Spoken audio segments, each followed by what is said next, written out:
Okay. Hello, everybody. Um, how you doing? Today's Friday. The um, yeah. Uh, there's some good news about stuff. Yeah. Hi there. Okay. we're live, by the way. Uh, yeah. There is good news. I'm gonna get into it in a minute. I'm just gonna like wait a few minutes for people to join and everything.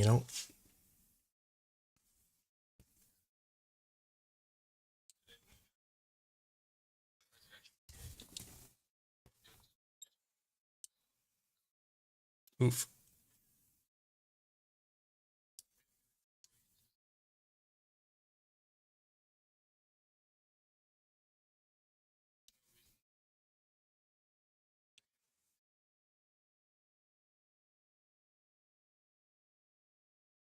It's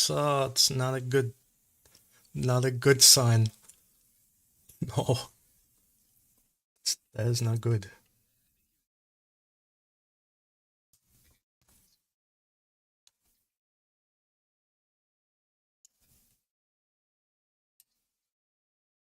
You okay. You broke up there for a second, but okay.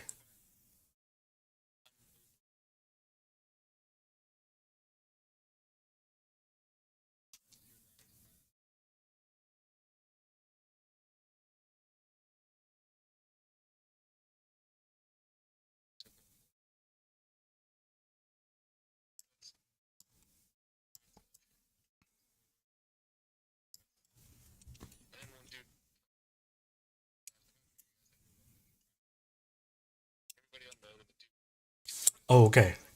Okay. One sec, one sec, one sec, one sec, one sec, one sec, one sec, one sec, one sec. Uh, okay. One sec. Uh, the stupid plugin broke again. Okay. I hate when the plugin breaks. It hasn't broken in so long that I forgot to check it. But okay, we're back. Yeah, Okay, that's better now. but Okay. it's just no. I'm just tired, man. I'm bouncing all the way around the country and have to go back and grab more people from Kiev. I have more people coming in. Now it's becoming like a recruitment thing. So I'm probably going to end up doing a recruitment drive at some point and let my boss take care of actually getting people. Okay. It's just It's a it's a lot. The it's always a lot. the in offensive, it wears on everybody at every level, from the front all the way to Yeah, the back. it's just and the quality of the medical supplies some of these guys have the offensive is, to be perfectly blunt, like well past bordering on criminal. When you're equipping guys with bandages from 1970 and saying, have at them, folks, you are telling them that their lives are not worth anything. You're telling them you don't care. You hand me a bandage from 1975, even if I don't know what a bandage is, I'm going to realize that you don't really care about me very much. And that's going to impact my morale. It's going to impact a number of things. And, even if you don't ever get wounded, like, there was a unit that I knew where their reserve element, this was down closer towards Andiivka, refused to push up to support them because they were scared. Now, do I blame them for being scared? No. But it's when you think that you're going to die in every engagement because this is a hyper lethal war, and you say, I'm just going to sit here and do nothing, and I refuse to push up, that's how objectives fail to get met. That's how people end up really getting messed up. And that's how things go wrong very quickly. Yeah. Um, I don't We're know. gonna take a step back. Um, Yeah, let's take I'm a step back. I'm Andrew, and this is Language Learner. Hello. I promise I'm not usually this dour. I'm just on days ending in Y these days. It's been a rough week, I think. Um, for reasons I really don't want to get into it. let's not get into it. It's been a rough week. It's been very. The positive thing is we're getting a bunch of tourniquets to units that need them, and it's just figuring out the logistics of that is sometimes stressful because they have to come from America and things like that, and it's all very nice and good, but this is a happy little problem at the end of the day. Yeah. Although I did learn today that like Spot Fund takes like a fairly significant credit card cut out of that. So it's a good thing we went over the goal because we're going to lose like almost $1,000 to credit card transaction apparently. That's it's it's good. We'll be able to accomplish what we set out to accomplish, but the I was hoping there'd be some gravy on top to pay for logistics and stuff. Yeah. Because we're transporting like 400 pounds of tourniquets. That's a lot. And that may not be the case. Yeah, so but we will figure it out. There is a plus side to paying that fee that you may not immediately respect, but it does exist. Yeah. It does give you insurance. So there's that. It's nice having that insurance. For the payments. Yeah, it's like insurance for the payments. So for example, if there's like fraud or something involved with the payments, you won't get in trouble. Like the insurance will pay for it. So there is that. There's that benefit. It might not feel like a benefit, and it probably doesn't help you, but at least that's there. It's good. I mean, look, we're doing things the right way here, and this is not even so much a complaint as just like a griping because it's 10 o'clock and I didn't sleep well last night. That's more than anything else. So like this, honestly, it exceeded my wildest expectations. We're gonna be able to outfit battalions. Dobre. It's great. It's a lot of tourniquets. Yeah. It'll be good. How you doing, brother? You okay? Okay.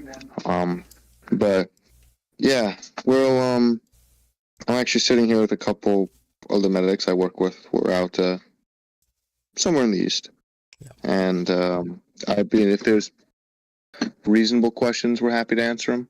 I know some of my guys are tired. One of them just wrote it back from Zaporizhia areas.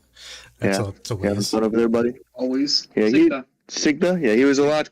He's a dicey boy doing dicey boy things closer to dicey areas. I'm just a whimsical guy.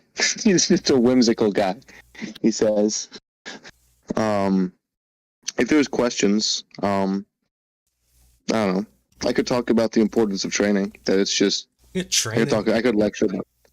Training is important. I'm just curious. Yes. How, like, an average person, how much medical training do they get before they see you?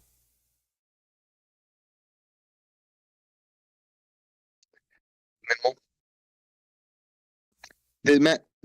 Everything in the Ukrainian military is one level below where it needs to be, is my personal opinion. So these statements are not fact. They're merely collective delusions of a sleep-deprived man. Do not sue me. Don't send Budanov to like kick my door down, please. But we've mobilized a military that is 1 million men strong and women. It is very challenging to do that, especially because Ukraine did not have a fantastic pre-hospital healthcare system before. It's just the culture wasn't there the same way it was in the United States and Canada and even Great Britain because of a variety of environmental factors. If you're really interested, go look up what's called the White Papers. They got developed after 1970s in Vietnam, and they informed what became the modern U.S. ambulance service. And then that translated back into combat medics to the point where now, frankly, like a flight medic in the U.S. military is damn near doing surgery. I think in some cases is. Not just like a criciotomy, but like inserting things into the aorta, to occlude blood flow, like high level stuff. We're not seeing that here. Really, there's like 4 levels of training. Level 1 is what's considered all service members. That is, if you are a cook in the Navy, you get this training. Level 2 is combat lifesaver, which is you can use everything in your first aid kit on yourself, on somebody else effectively, and your job is squad medic. Level 3 is you're a combat medic. You're putting needles in people, you're pushing drugs. Level 4 is combat paramedic, and you're doing a lot of things. You're basically a nurse on the battlefield. everybody is one tier below where they need to be. Guys, I've seen a lot of dudes who all they get is they are showed how to put on a tourniquet, and then they move on, and maybe they get issued stuff. I've seen things that are issued from 50 years ago, which is very frustrating. That is the base level of standard. Some units are very different. The issue is a lot of guys treat medicine as like, oh, this is just a skill. They like to do this rotation thing here where they say, hey, you're going to spend 2 hours on the rifle range. You're going to spend 2 hours learning grenades. You're going to spend 2 hours doing some other thing. You're going to spend 2 hours learning medicine. I can't teach you a whole medical course in 2 hours. I'm pretty good at this point. I'm not that good.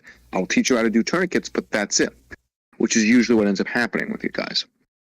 So it's very frustrating because, and we've been very lucky with the units we've worked with that they've seen the results, and so they have adopted the idea that, oh, we need to allocate as long as it takes to train these things, right? Like there are days when I get guys who are super well motivated and they've trained in Europe, and I'm like, okay, you just zoomed through everything, we just tested you and you're good, we'll do some advanced level stuff and we'll be done in 4 or 5 hours. The vast majority of guys just have no idea, because it's not sexy, right? Like the guys who should be like a squad medic, they end up being a medic for a whole platoon. The guys who should be a medic for, and a platoon is about 30 guys. The guys who should be a medic for 30 dudes end up being a medic for 100. And we had a very, I'm not sure what was up with him. There was one squad medic today who basically said that the guys in the trenches who are taking care of each other, the first line, they don't need to know any of this stuff. It's unnecessary. It's unimportant. It can't be done anyway.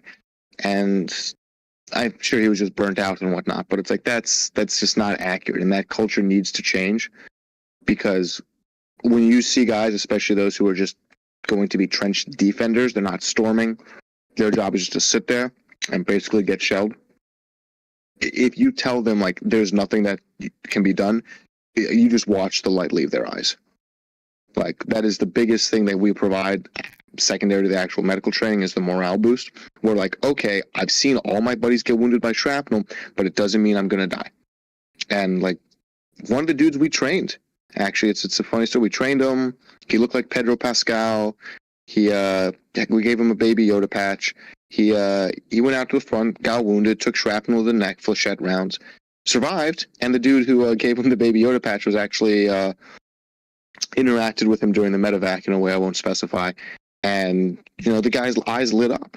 He was like, this is great. Like, the whole idea that somebody cares about you, whether it's the dude in the trench next to you that can now do something, it's a very, or, a medic a couple kilometers back, it's a very powerful factor.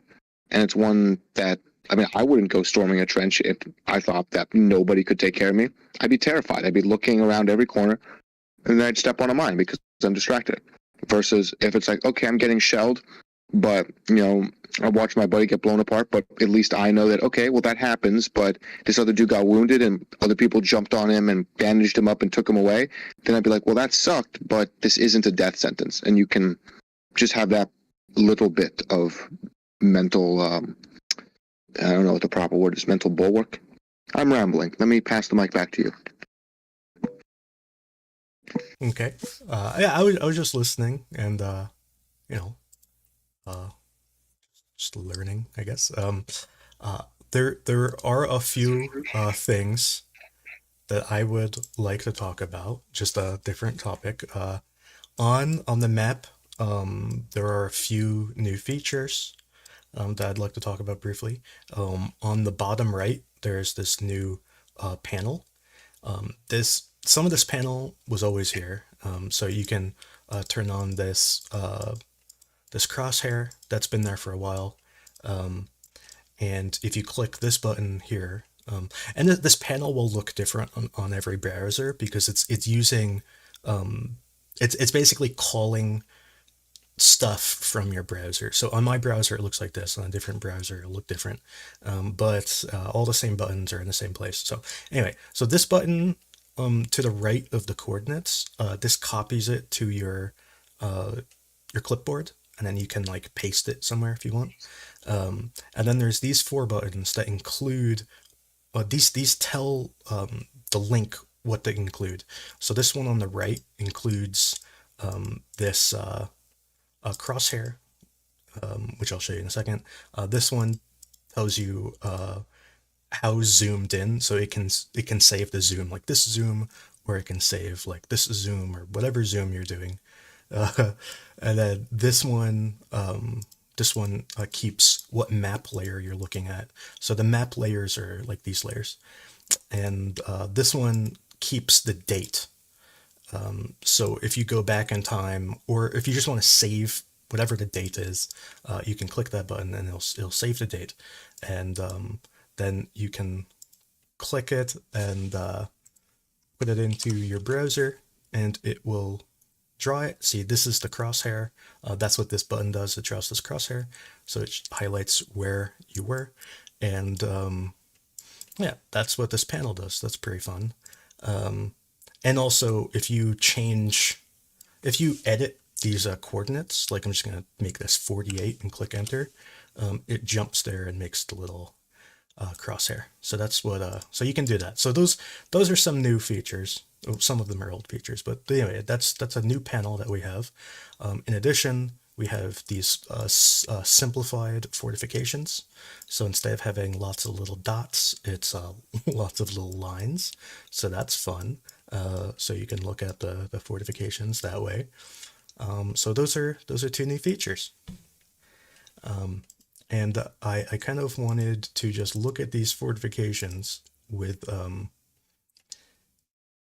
just with the terrain turned on. But the terrain is still admin only, so you guys can't use that, but I can. Anyway, so you can kind of see where the fortifications are on the terrain. A lot of them obviously are on the boundary between the low ground and the high ground, which is logical. So yeah, that's some interesting stuff, and I guess we can get into the news now. There's also a new default map when you load it. I don't know if you guys realized that, but yeah, if you just the default map, I believe, is the map tiler hybrid now. Before it was open topo. Open topo, I think, is visually appealing, but people don't like it because it's in Cyrillic. Anyways, I'm gonna go to Google. Why not? Or I could do Tyler. Whatever. Doesn't make a difference. So yeah. So I guess I can get into the news. Do you want to start with the good news first or the bad news first? You know what? Let's start with the good news first. I could use a pick me up. Okay. Well, the good news is part one of the good news is that Ukraine. Oh, there's multiple. Yeah, there's more than one good news. They're all kind of related, but this is part one. Part one is that they have apparently been moving down this highway. This highway is like north of Robotyne and south of Novopokrovka. So they've been moving down this highway. They probably have captured a lot of this highway. I haven't. That might be a map change I do later tonight. But anyways, so they've been moving down this highway, and there's a little like tank battle here, where this you can't really see it. You can't really see it in full res either. It's really hard to see even in the normal video. But this right here is supposedly a Leopard 2, and this is a shell that it shot. So this is like a fraction of a second after it shot a shell. And over here is apparently a Russian that he was shooting at.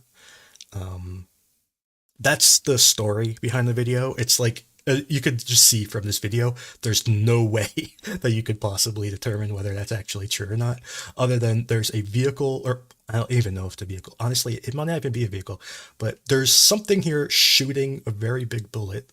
It could be an anti-tank gun, I guess. But anyways, it's something shooting a big bullet over there. But they say it's a Leopard 2, and they say that's Russians of some sort. I don't know what.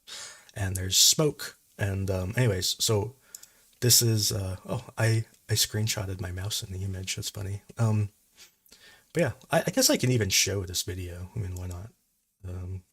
There's nothing like bad in it. Oh, that's not my mouse. It's their mouse. It makes it funnier.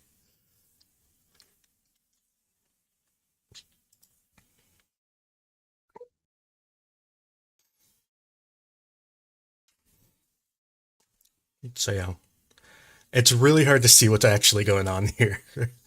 uh,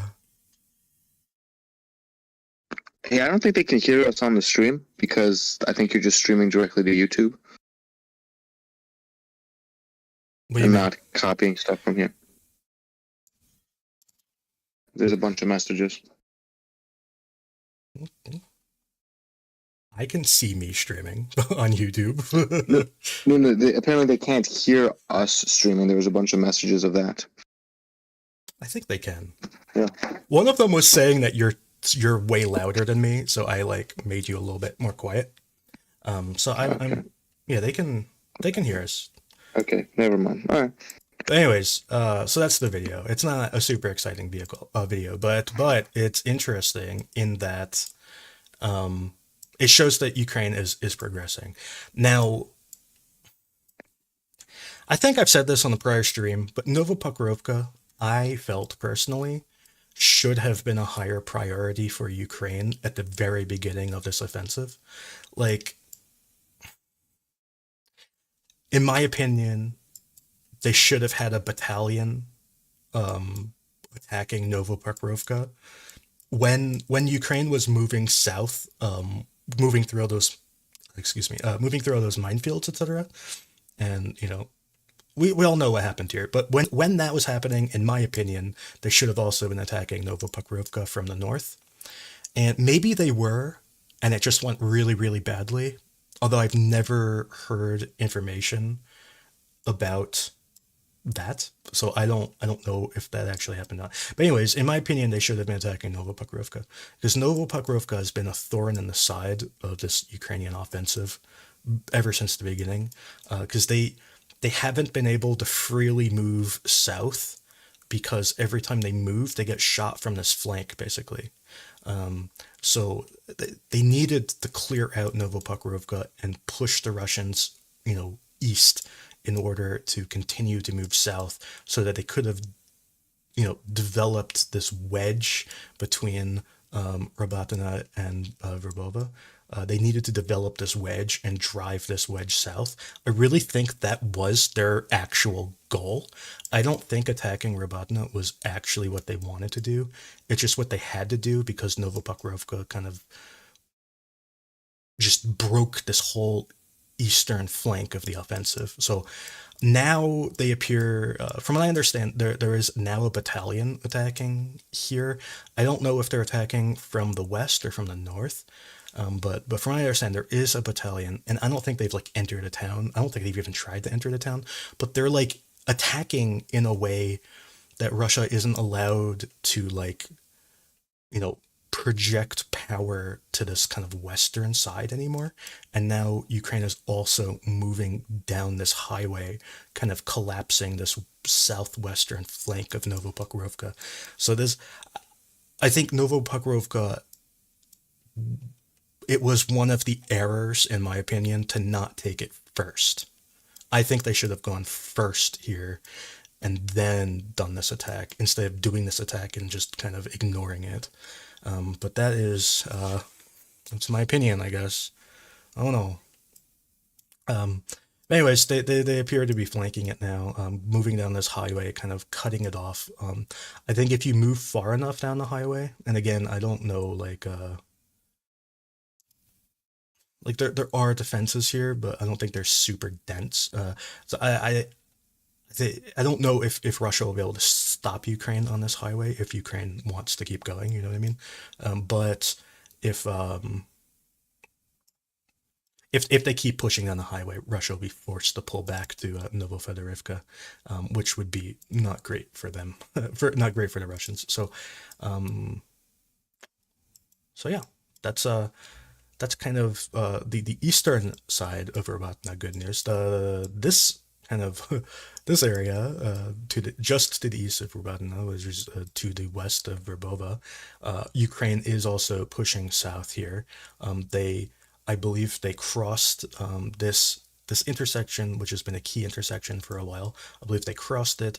I don't know if they kept going south, but they've also been trying to push down this kind of parallel tree line, and I don't know how much success they've had. We have had some video. Oh no, we had to delete that video. But anyway, there have been some evidence that Ukraine has reached this intersection as well as kind of T intersection, and I don't really know what happened there. It's possible Ukraine pushed through it or were repelled. I'm not entirely sure, but but yeah, and in Robotyne itself, Russia is shelling kind of the innards of the town at this point. There have been airstrikes here, and I believe Ukraine controls roughly half of the town. I have them marked as controlling maybe a third, but I think it's more accurate to say they control about half of it. And I believe that Russia does not control the other half. So I think basically Ukraine kind of controls the north and the south is contested. And I'm not really sure if Russia has any foothold in the town anymore. They're kind of like trying to keep it, um, but I'm not sure if they're going to be able to. I would not be surprised if like tomorrow or something Ukraine announces the town is captured. And if you remember, this tree line has a ton of trenches in it, and this area here, like this whole area, is a giant trench. I'm sure this defensive thing has that. So this whole area is like a big trench, and this tree line is heavily defended. And this kind of tree line here, this one is also has a ton of defenses in it, and we know that from mostly from drone video because Ukraine has had a lot of drones just kind of flying around here, um, including FPV drones. And they've also been doing tons of artillery strikes along this road for like 2 months now. So yeah, that's that's kind of all I know about this area. It's I don't. It seems like a victory, but kind of a hollow one. I don't know. What do you think of that? It's it's good to see progress. I have kind of long ago reserved judgment on. I don't get excited about this stuff as much anymore until it's over and done with, and then I kind of allow myself to be happy because it can be very overwhelming, in my personal opinion and personal experience, when you sort of try and grasp the whole scale of what you're doing here. Because after the trench you assault, there's another trench, and after that one, there's two more, and so on and so on. And if you try and conceive of the fact that there's 100 trenches between you and your goal, you will lose your mind and you will fall into depression. But it's like climbing a mountain or eating an elephant. You got to take it one step or bite at a time. And those add up. There's attritional elements here. There's secondary, tertiary elements that I'm sure I'm not even aware of. And so, as a consequence, like, yeah, if I zoomed out and I was like, well, here's where they are in relation to Melitopol every day, I'd lose my mind. Right? It's just, Yeah, yeah. There's you have to kind of pad it a bit, I think. RD It's really tied RD to history. RD Green did a thing about this a little bit ago, and he basically said, if I remember right, it was a while ago. I might not remember it right, but he basically said that at first, when you defeat your enemy in trenches, at first you don't advance very fast because each layer of defense is very close together. But at some point, the next layer of defense is much further behind the current layer. And then you can have these kind of little breakouts. So like for example, like you might move 50 meters and then 50 meters and then 100 and then 100 and then you might move a kilometer. So you like each like little increment was might be equally difficult to achieve, but the distances between them grows because the layers of defense get further apart. And one possible example of that, perhaps, I'm not saying this will happen, but just possible, just as a, just for the sake of conversation. For example, if Ukraine captures Robotyne, and then there's this big trench system just south of it, and then south of that is Novopokrovka. the town itself. Like, so there's like kind of like one major trench system separating the two. So perhaps this could be what he was talking about, where, they move up like 50 meters at a time for like 2 months, and then they move like 2 kilometers, and then they move like three more, and then they would be moving up like 50 meters at a time for a few months, and then they could move, so each success is it's a non-linear amount of ground. So you're not always gaining the same amount of ground just because of the way the defenses are set up. That once you get to a certain level of defense, the next defense is much further back. Or maybe for terrain purposes or for logistics purposes or whatever the reason is. It's just the way it works out.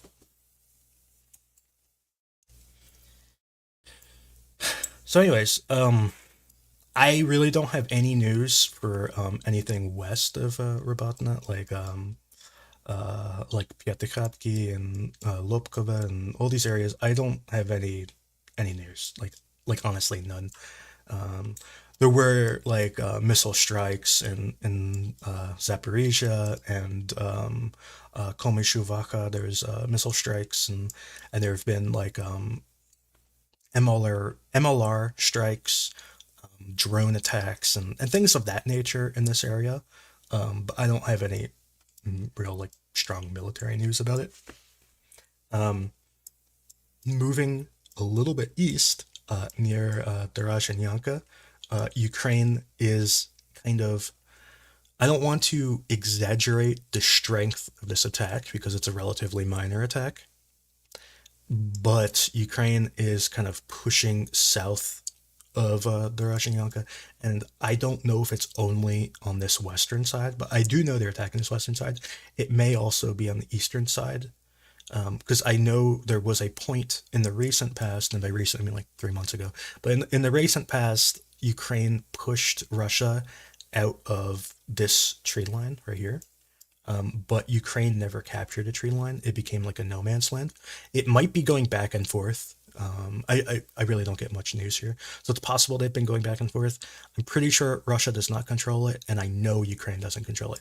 But anyways, this tree line um, could also be under attack. They could be attacking both. And there's some chance they might be attacking the town itself, although I don't really think that's likely. But anyways, they're activating around this town, which is pretty important because it's the road to Plohi, and Plohi is obviously a just a critically important town. The defenses north of Plohi are really deep. They There's like a line of defense like every half kilometer all the way to the town. It's pretty crazy. There is this like industrial facility thing, which I believe is called Mineral. Um, I believe it's like a chemical plant or something. I don't really know what they do, but it's a major Russian military base. They used to repair damaged vehicles here, but then Ukraine kept shooting Gimlers at it, and I don't think they do that anymore. They used to store ammo there, but then Ukraine shot a Gimler at it, and I don't think they do that there anymore.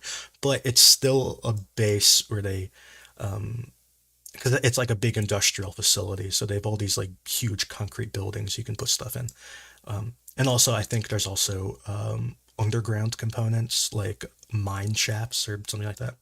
And also, the central area of Plohi, there's these like parks, and Russia stores stuff in these parks, and Ukraine occasionally shoots them with Gimlers as well.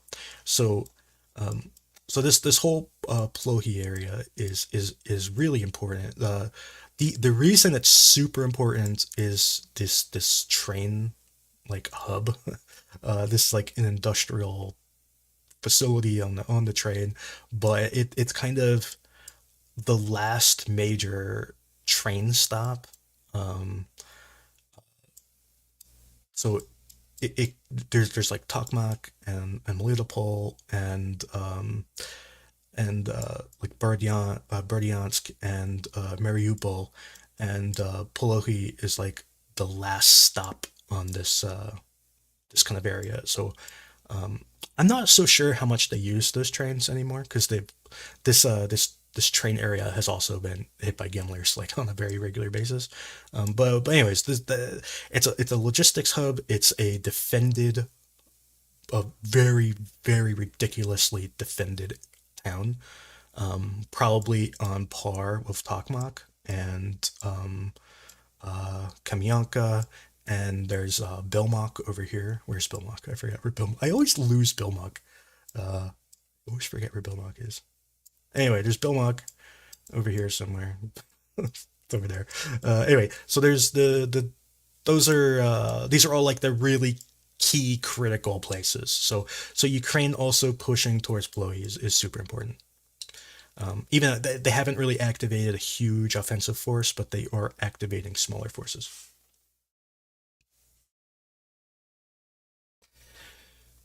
And yeah, I agree. If Ukraine got those stuff last year, this would probably be going better. Um, yeah. And then there's the other good news, I guess. Ukraine is progressing south of Urozhaine. Yesterday, there was a video of Ukrainian forces, Marines, clearing these defensive positions. In this photograph, you can see the Marines. This is them. Um, they are clearing these defended positions. These are like bunkers or something, and that is right here. I have it marked as a gray area. I guess if you were really aggressive, you could say it's Ukrainian controlled.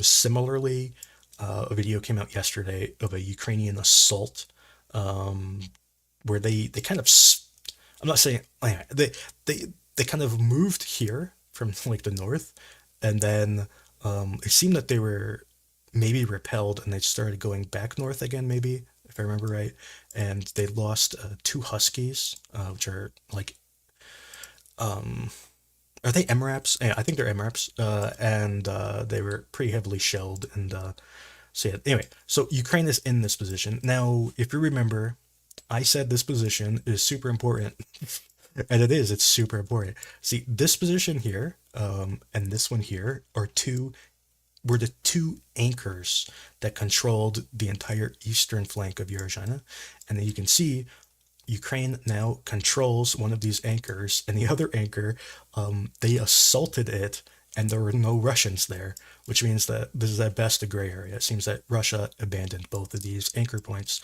and pulled back to a different position. And I honestly have no clue where their defense is here anymore, because I have never seen Russian defenses on these tree lines here. We see Ukrainians are here, and we know they're there. So I don't even know where the Russian line is anymore, other than we know that they have defenses all the way back here. But I assume there might be something in between. But I remember saying that it would be interesting if when both of these anchor positions broke, because we wouldn't really know where Russia had to fall back to.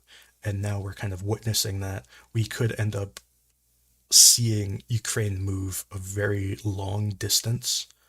Um, Now, here's the other thing that's kind of an interesting point, because Russia abandoned these positions relatively recently, from what I can tell, and Ukraine has been bombing them as they leave with cluster munitions, and we've seen videos of that. But more importantly, they've been watching Russia leave these positions, which would imply that the Russians are using the routes that are not mined, right? So if Ukraine knows what routes the Russians used, then the Ukrainians know which routes aren't mined, right? Don't you think? So um, that could be another explanation for a potential larger movement here. I'm not entirely sure. I don't know where Russia is going to fall back to, unless they're going to fall all the way back, which would be interesting. Today, there were some reports that like people claiming that like the Battle of Staromonivka has begun. Staromonivka is this town. Um, So it's probably accurate, to be honest, that the battle for Starlonivka has begun. That doesn't mean Ukraine is attacking. It just means that they're kind of fighting, at least towards the defenses of what is this, like a city or town, whatever it is.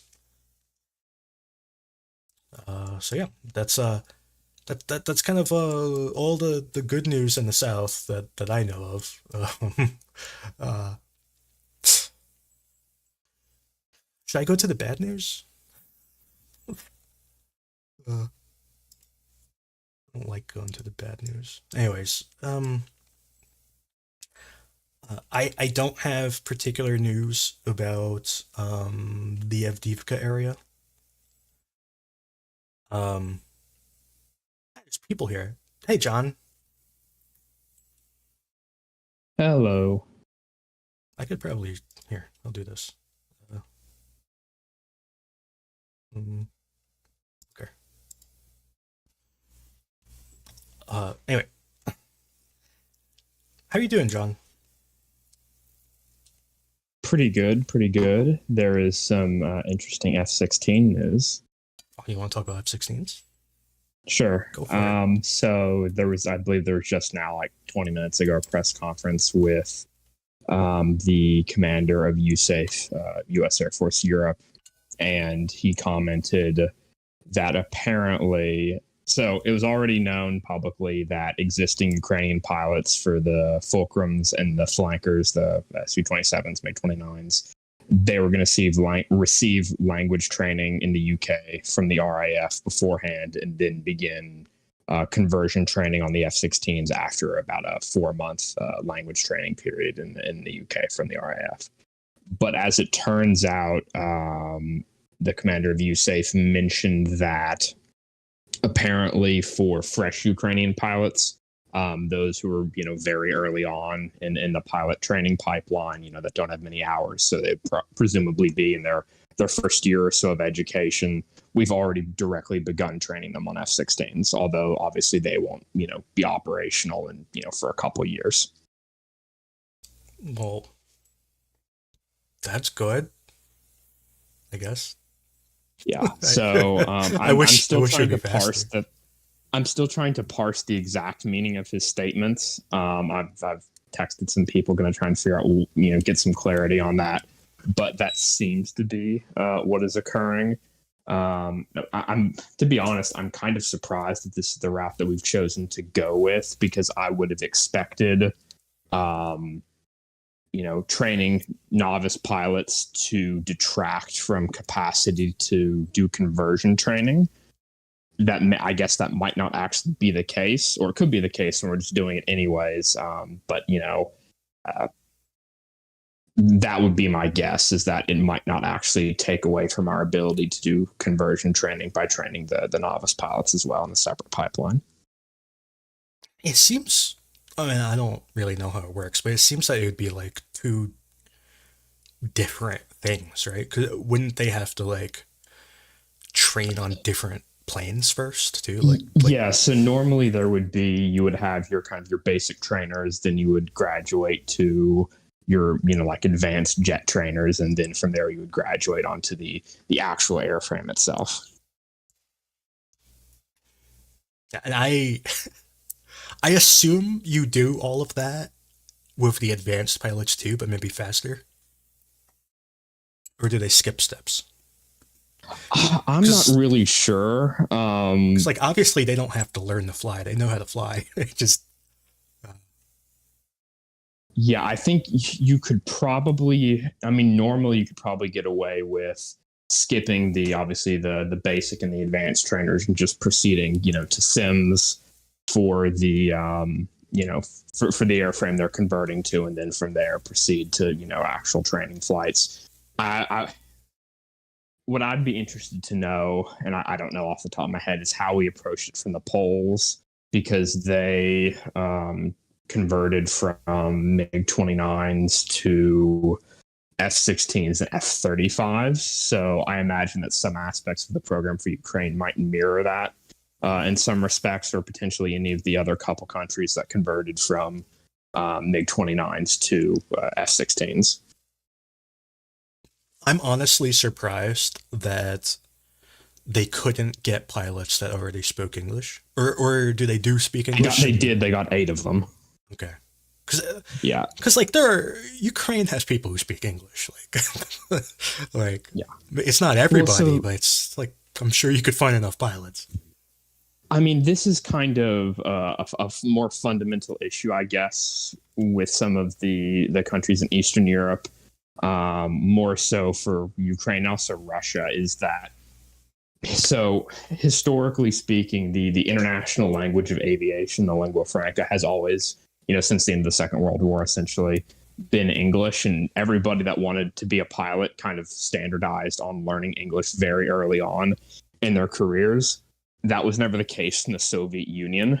And so there have been issues in terms of, at least on the civilian side, historically, the past, since the dissolution of the Soviet Union and the opening of, Russian, Ukrainian, Belarusian, et cetera, airspace, there have been issues with just the fact that domestic pilots didn't really speak English. And so, neither did the air traffic controllers, et cetera. So arranging international flights was always problematic. It's gotten better over time, but I assume to some extent this is probably a reflection of that.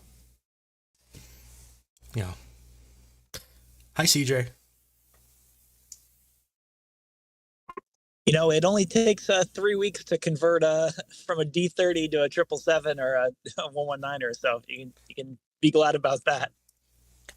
We need to put some wings on the M777. Oh yeah, but just how hard can it be?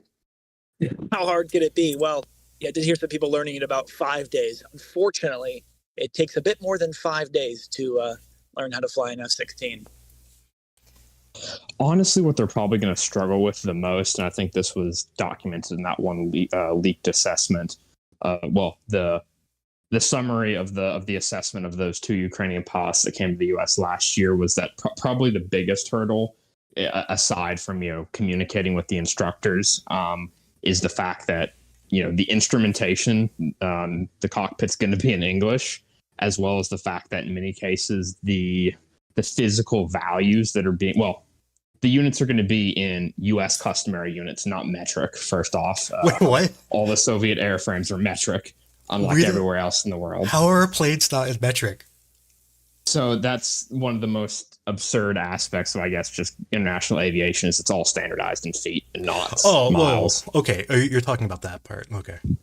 Yeah. So the F-16s, like the cockpit is all in, not metric. It's all, feet, miles, knots, etc.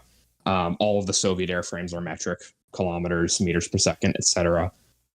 So they're going to have some difficulty with that, as well as the fact that the instrumentation is English. That's probably the bigger hurdle than communicating with the instructors. Because, you could probably hire interpreters if you really wanted to be expedient about it.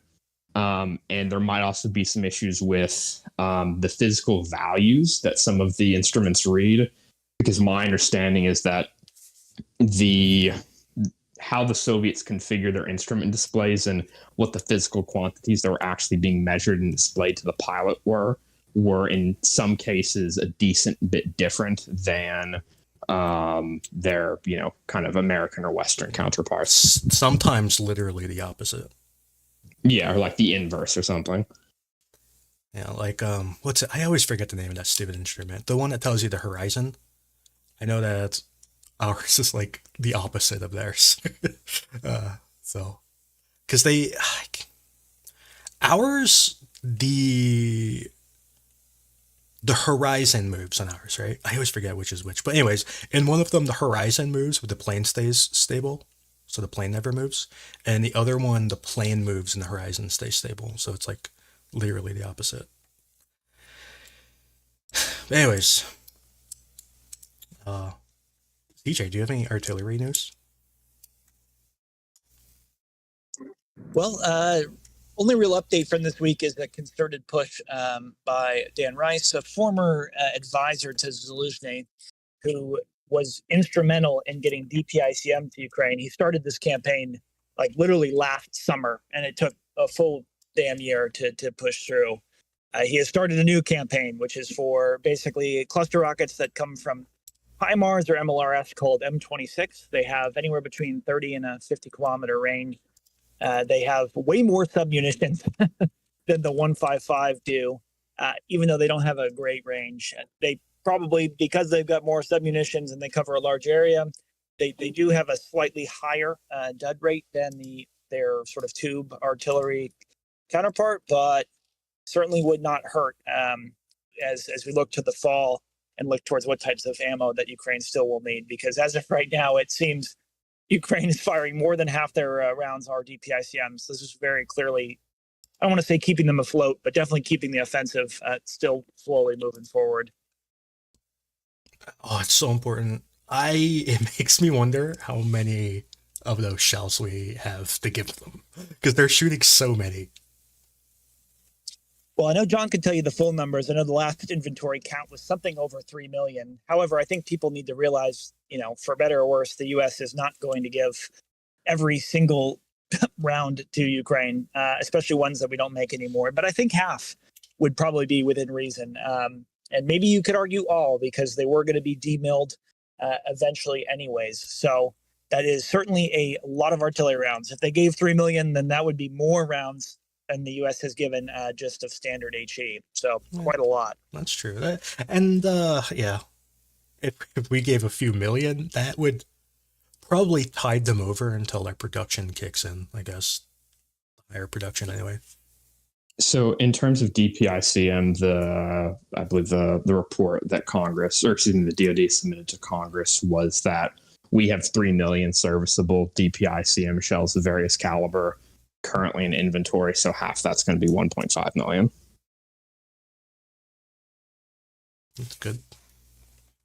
The other update really from this week was, obviously Russians have been complaining about cluster munitions, or complaining about American ones since even before they got there, which is classic Russian complaining. But sort of an interesting development came out this week where a colonel, I forget who, in the Russian army was complaining about the specific wounds that cluster munitions were causing, not necessarily more killed in action, but far more wounded with severe wounds that are requiring medical attention. And so, one of the positives for Ukraine out of that is that this sort of weapon type does strain Russian medical logistics, which is an important subcomponent of logistics, even more so than before. So I think people got too wrapped around the axle on, well, DPICM wasn't designed to hit trenches or fortifications. And while that's true, Russians in a trench that were going to be relatively safe from other 155, minus some TBI, now suddenly have half their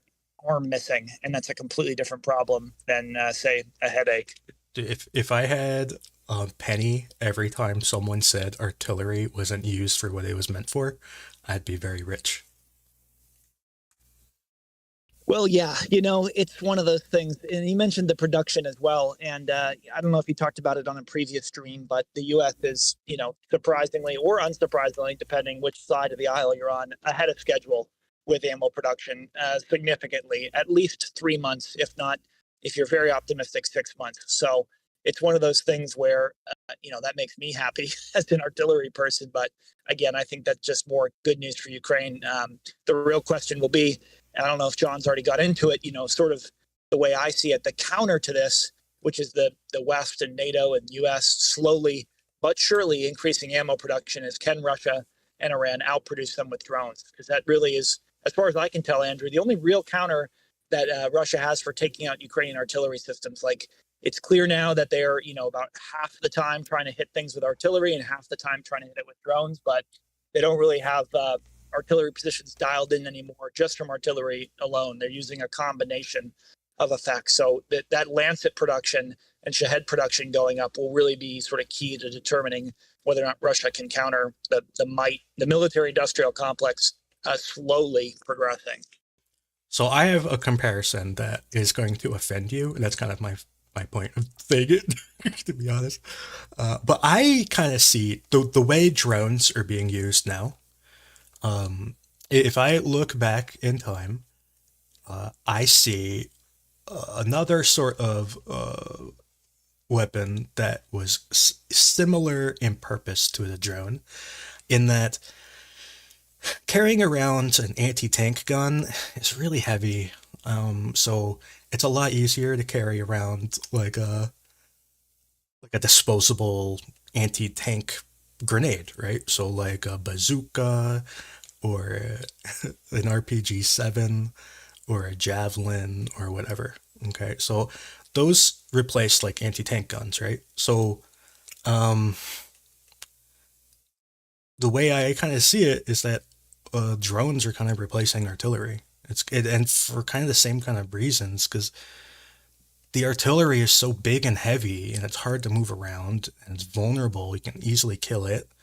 Why not just have like a dude carrying around a bunch of drones in his backpack, and you can fire them off wherever you want? It's kind of like a. I see it as similar to like a javelin. Oh, I mean, I don't think that comparison offends me, and that's what's so interesting about seeing how Russia has changed how they've used drones. If we all remember the 20 BMP assault that sort of spectacularly was stopped by Russia. One of the things that was so interesting about how Russia was defending against that attack was, they weren't just using artillery and mortars, and they were, albeit using them quite sparingly. They were using Lancets right over their own guys' heads, like 50 meters in front on the trench lines. And that really was interesting, using drones sort of in a very defensive purpose, just like you would, for artillery. And so I think the only thing about the counterpoint I would have is, there's not enough drones to replicate, the effects of a 100-round fire mission, which is, 10,000 pounds of explosive and steel delivered in a 2-minute period. But that being said, maybe one day we'll definitely get there. Yeah.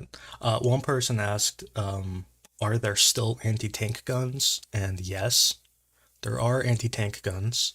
Russia and Ukraine uses anti-tank guns. It's the Rapira. What's it? The MT-12 Rapira, or Rapier or whatever. So yeah, that's honestly the only anti-tank gun I can think of. There might be more, but that is an anti-tank gun. It's like a legit anti-tank gun. It's not like a recoilless rifle or something. It's like a just like a legit anti-tank gun. But the problem is it's a good gun. It's accurate. It does a lot of damage. It does all the things an anti-tank gun would do. But it's a towed gun, and people have been trying to solve how to get the gun where you want it to be. They've been putting it on like MTLBs and stuff, and just to like make it more mobile. Because that's the downside of it, is that it's a towed gun. It just sits there. But it is a good gun though. No, it definitely is. I think I can't remember if the 2A36 also has some sort of rounds for it specifically. But, at that point, once you put it on top of a vehicle, my question is, why don't you just get a tank? But I guess, those are sort of few and far between these days. But, that's sort of a circular argument, perhaps. Yeah. I'm sure anyone would rather have a tank, but all they got is this Rapira. So you just make do with what you have. I just like for an example, I know that Russia had a whole bunch of rapiras in Yahirna, which is this town right here, which is kind of east of Solidar.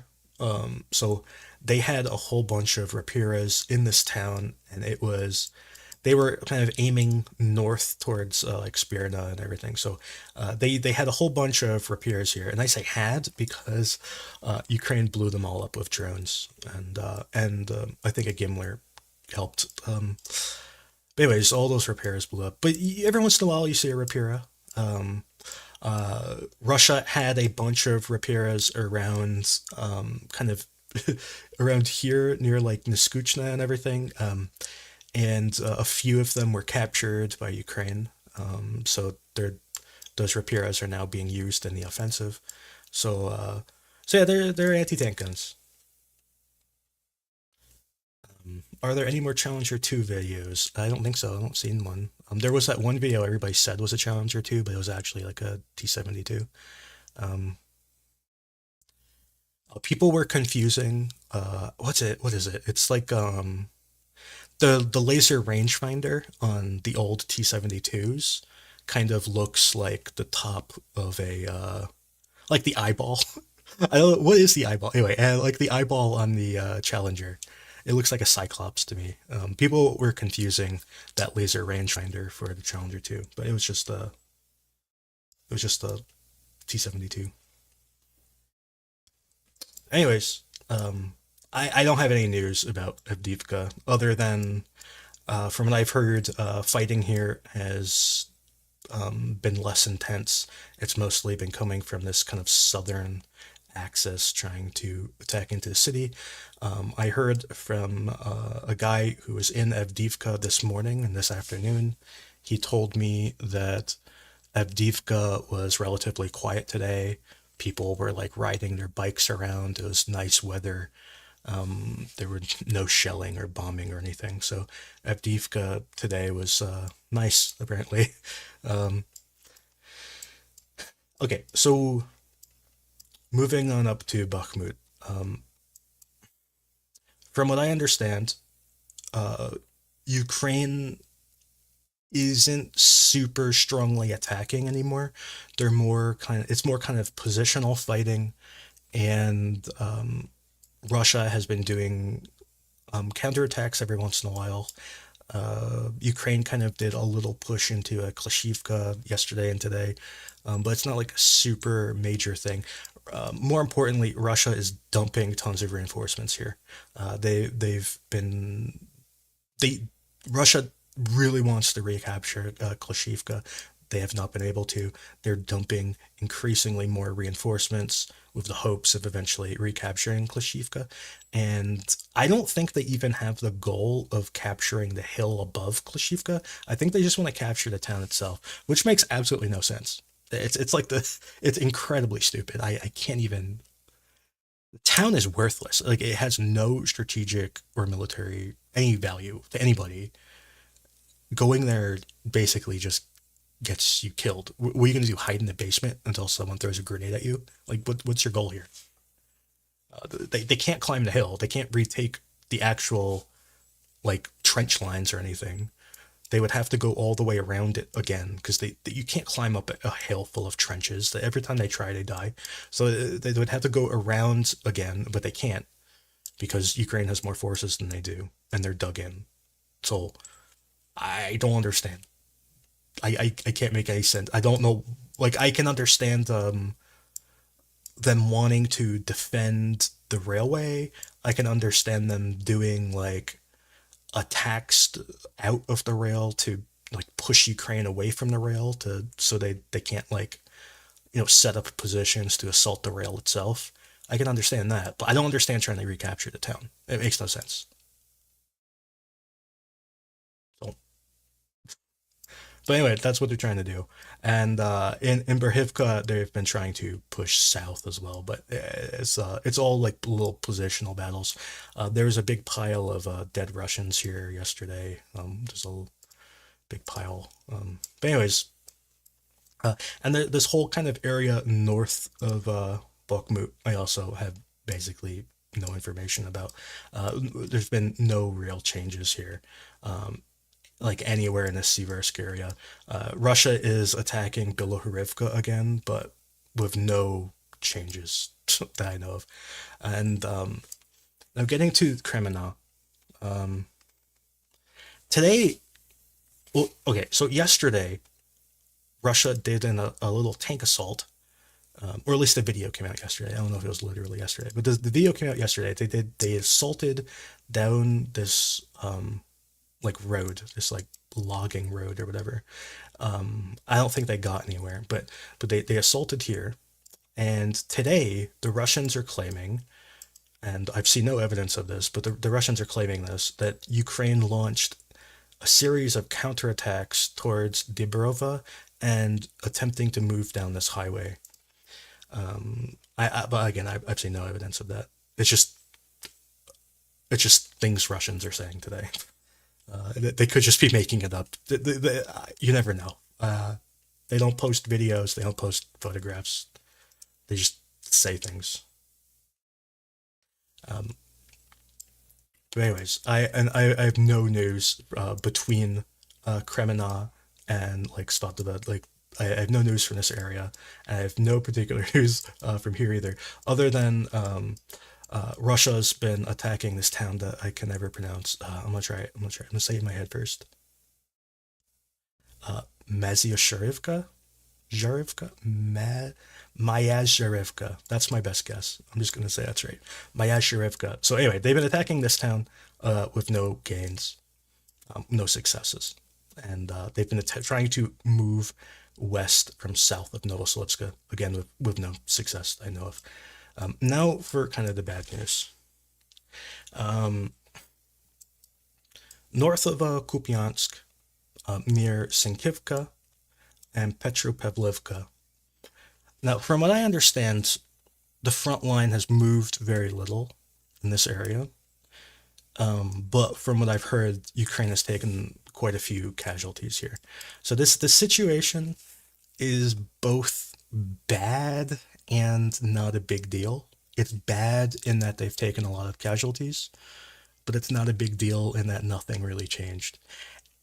In that sense, this is similar to how like Avdiivka is, I guess, in that Avdiivka is constantly taking high casualties, but nothing really changes. So I guess you could say that this is kind of like just another Avdiivka, or another similar sort of place is like Marinka, another high casualty, but nothing really changes sort of situation. So that's the bad news. It's just lots of casualties with the Russians are saying that they moved like one trench line yesterday, which is like 50 meters. But yeah, that's kind of all I have to say. Um, I don't know. Do you guys have anything to add?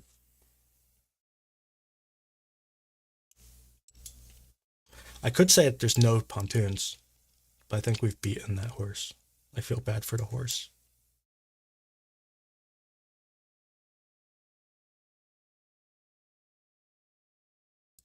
Oh, oh, John, we have a question for you from the last video. The person asked how like feasible, like, is it realistic that Ukraine could move a Patriot towards the front? Like, or is it like is it They've like in theory they could, but like logistically speaking, like how difficult is that? they've done it before. They moved it to the well. They did it before in a sense. They moved it to the border with Russia, whacked 5 Russian aircraft in Bryansk, and then left. So they basically ambushed a Russian strike package. What was it? Those 2 electronic warfare Mi-8s, and then those 2 or 3 fixed wing assets, and then they displaced. So yeah, I mean, yeah, they could deploy a Patriot near the front. I mean, it would be more survivable than a S-300P, just because of the fact it has significantly, well, twice the range in principle, and so you can, either project the same an area denial bubble into the same depth into the Russian rear while being much further back, or you could, get a little bit further back, say 60 kilometers instead of 40, and be able to project a larger area denial bubble into the Russian rear. So, I mean, it would be nice. It would be really nice, actually, if they could do that. The limitations are more so less that Patriot isn't suitable for it. It's just that they don't have very many batteries. They only have 2. Those are being used for other purposes. The general process in the US is that you have your critical asset list, then you have your defended asset list. Critical asset list is all the things you want to protect. Defended asset list is what you are actually protecting with your ground-based air defense assets. Then there's a process to determine how do you place items on the defended asset list from the critical asset list. There are probably some very, very critical items that are deep in the Ukrainian rear that those 2 Patriot batteries, as well as the SAMP-T battery, are protecting. And so it's really just an issue of they don't have enough of them. And I mean, although Patriot would be more survivable in this role than S300P, just again, especially given how few they have at this point, there's probably a level of risk adversity in terms of moving them to provide more of a forward air defense capability as opposed to defending critical assets in the rear. Again, if they had, 10, 12 plus of these batteries, then that would be something that we could start to look at, or that they could start to look at. And that could potentially be very, very helpful. So we have a question about Russian anti-radiation missiles. Are they using them? Yes. The KH-31P is, every Russian strike package I say everyone, most Russian strike packages that I've seen, that they've released images of, like there's almost always there are KH-31Ps for self-protection, either bombed up on the Su-34s or on the Su-35s. So yes, they do use them. How effective they are, I don't know, but they definitely have substantial numbers of them and they do employ them. Are they a big threat? I don't know. Most of the losses that we've seen of Ukrainian S-300P batteries, those have most of them, well, at least I'll be conservative and say a plurality of them have been Lancets. Some have been lost to MRLs and other things. I haven't seen any. Again, this could just be sampling bias on my part, but I haven't personally seen videos of any Ukrainian S-300Ps or even S-300Vs being lost to anti-radiation missiles. I'm sure it's happened at least a couple times to some of their assets. I just haven't seen it. Yeah, I've seen one get killed by an Iskander, but I have not seen it get killed by an anti-radiation missile. Well, the whole thing with an anti-radiation, so with the KH-31P, once you detect that a launch has occurred, you can just turn off your radar and you can just stop emitting. The KH-31P has INS on it, so it will kind of attempt to go to the same general location as it was essentially detecting emissions, but the precision of it is going to be hopelessly bad, especially considering the has a very small warhead, or fairly small warhead. And this is also true with HARM as well.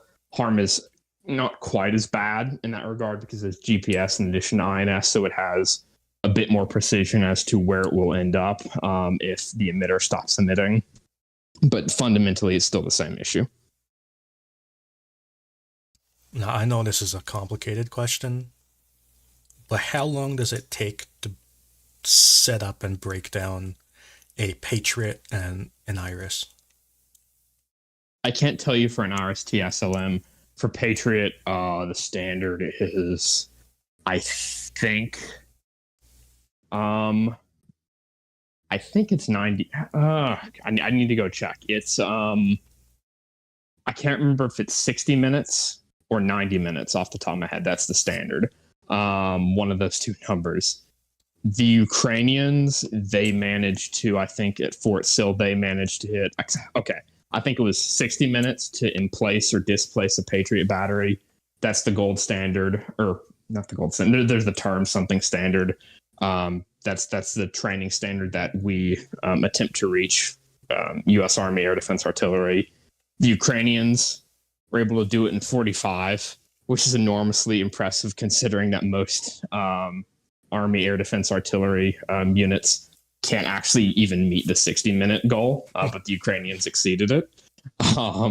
So yeah, it'd probably be about 45 to 60 minutes. I think with S300P, this is one of the things that does have an advantage of compared to Patriot is, I believe, assuming you aren't using the universal masts, I believe you can displace in 30 minutes. So it's somewhat more mobile. Okay, so and we have Charlie Sheen really wants to know about the GLSDBs. September or October, probably. Are they going to come in number, or are you just going to get like 20 of them or something? I don't know. So Boeing currently has a truly vast amount of unused production capacity for small diameter bombs. They can churn out 9,000 of them a year. With their current production facilities, they only have orders for about 1,000 a year. So they can make SDBs themselves until they're blue in the face. And that's one of the reasons why I continue to harp on F-16s, is because we can literally dump God knows how many of these things with the Ukrainians. But in any case, the limiting factors for the GLSDBs is, at first, it's going to be the adapter production to physically adapt the SDB to the M26 motor, as well as, final assembly and integration. I suspect that's going to be the limiting factor at first.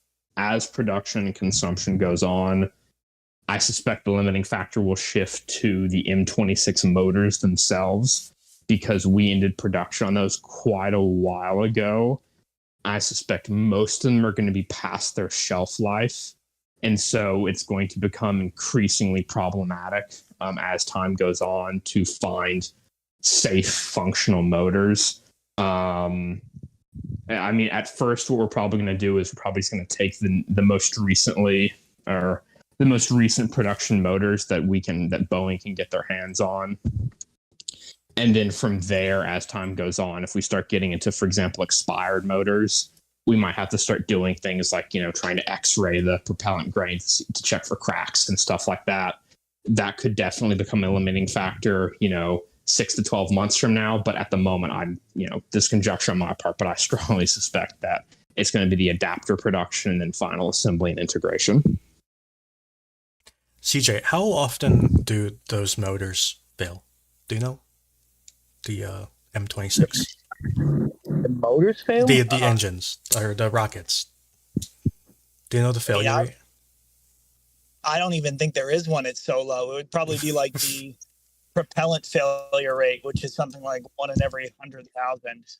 But that is for, that's our artillery. So slightly different, and also newer. So I would say, John's probably right. The adapting sounds like the sort of trickier part to develop. And then, of course, too, if a lot of M26s are given, which I don't think will happen necessarily if this is going to be the thing. But, you have to consider this is, I believe a published 150 kilometer.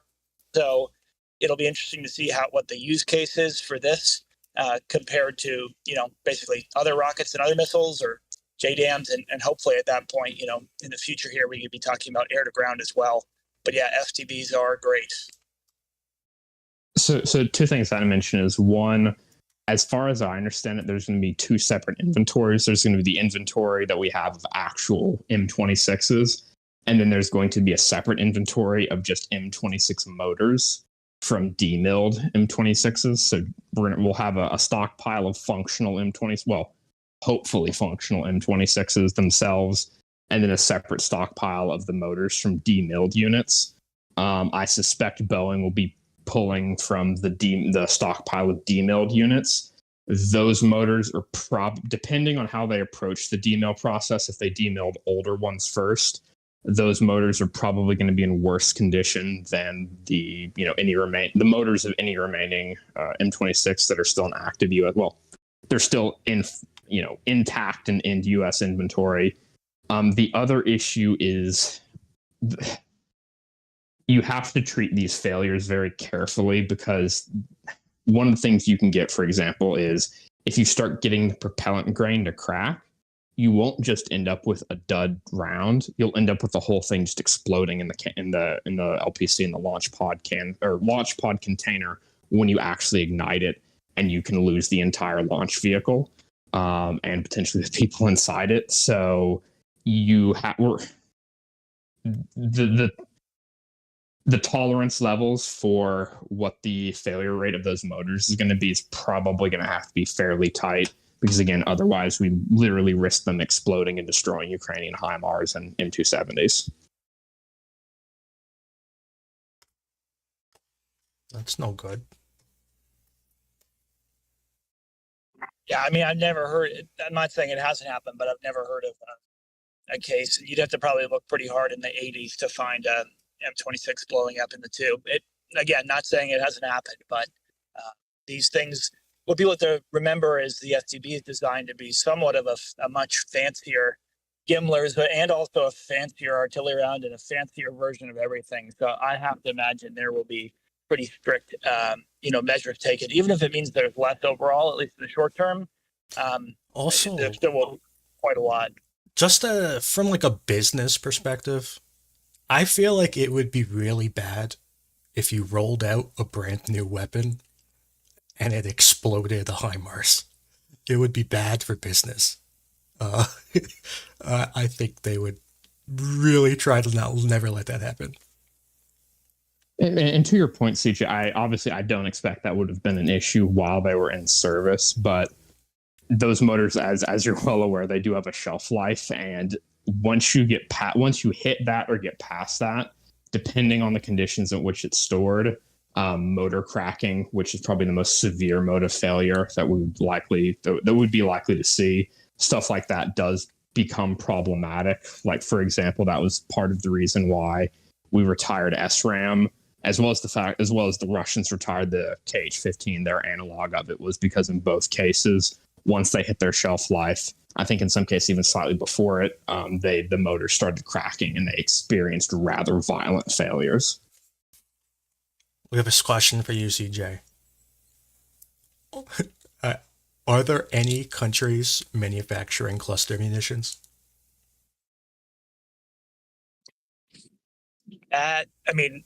Russia. Russia definitely is.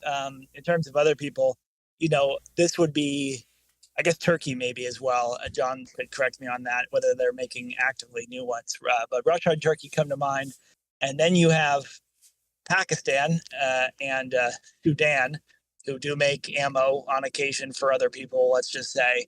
And I don't know what kind of quantities, though, but I think if you really wanted someone to get cluster munitions to Ukraine that were new, you would turn to Pakistan or China or stealing them from Russia. But then those are pretty fucking bad. Since South Korea, they produce, my understanding is they produce a rather substantial number.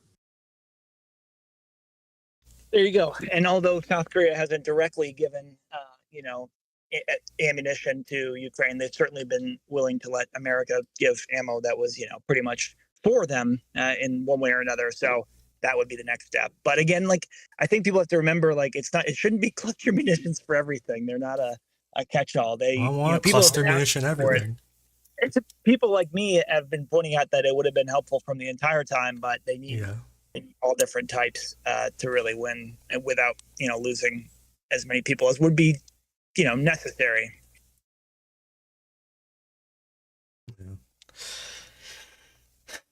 Yep. I'm just happy they got the clusters eventually.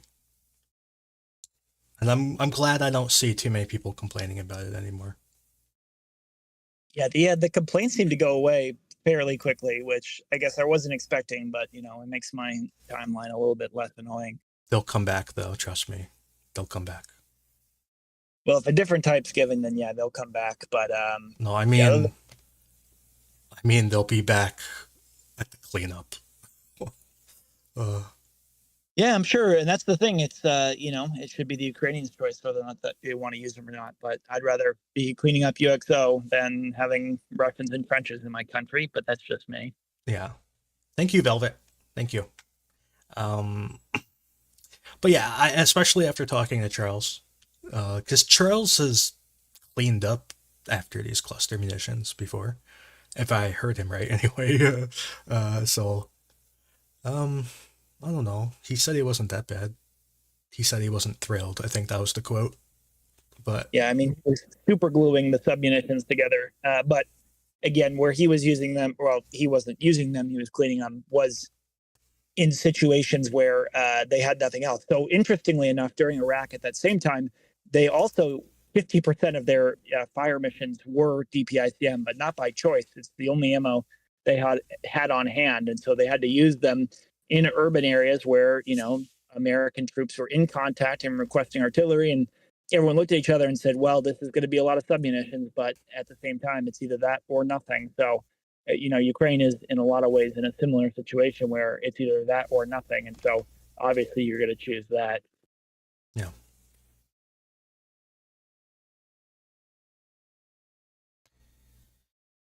Okay. We have some trolls in the chat who are like really going at it. Well, should I do something about it? Anyway, I don't know. CJ, is there anything else you want to talk about? I mean, unless there was one thing, but now that John's back, perhaps he has something as well. Sorry, I had to make a phone call. What did I miss? Is there anything you want to add at the end of this little stream we're doing here? No, I don't think so. I think the F-16 was the main thing I just wanted to mention. Okay. All right. So CJ, do you get anything? Well, Andrew, our fight will continue soon because in about the next 10 days or so, the first Abrams will arrive in Ukraine. So I'm sure I won't hear the end of it from you. But again, tanks are better than no tanks. Yeah.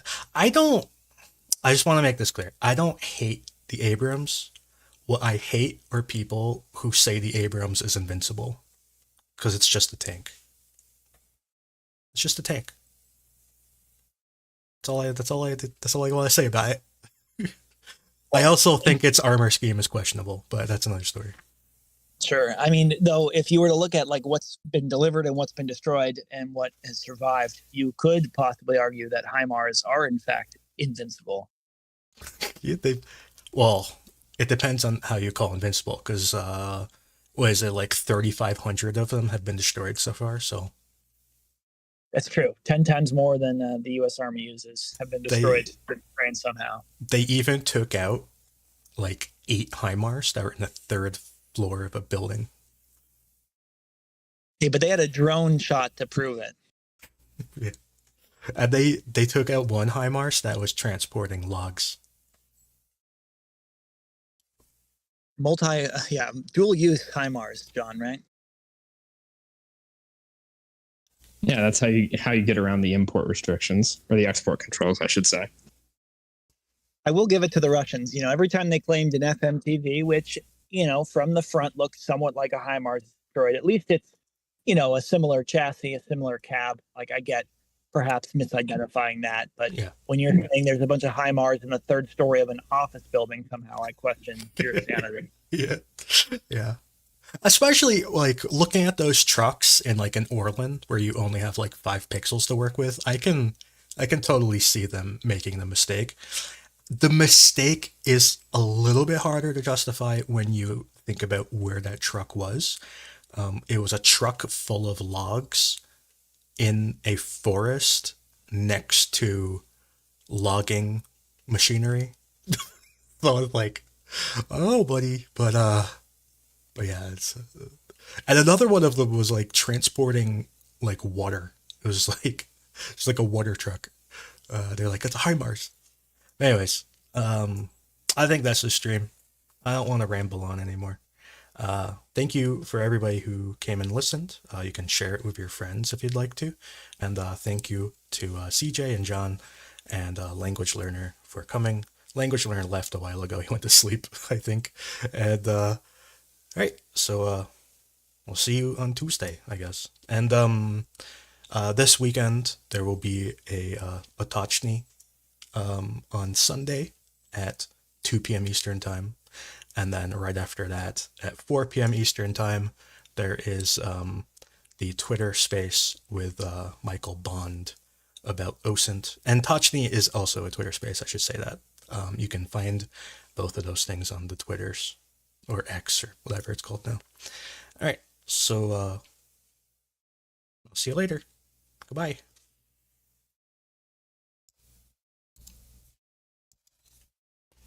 Okay, that's it. I'm just happy I didn't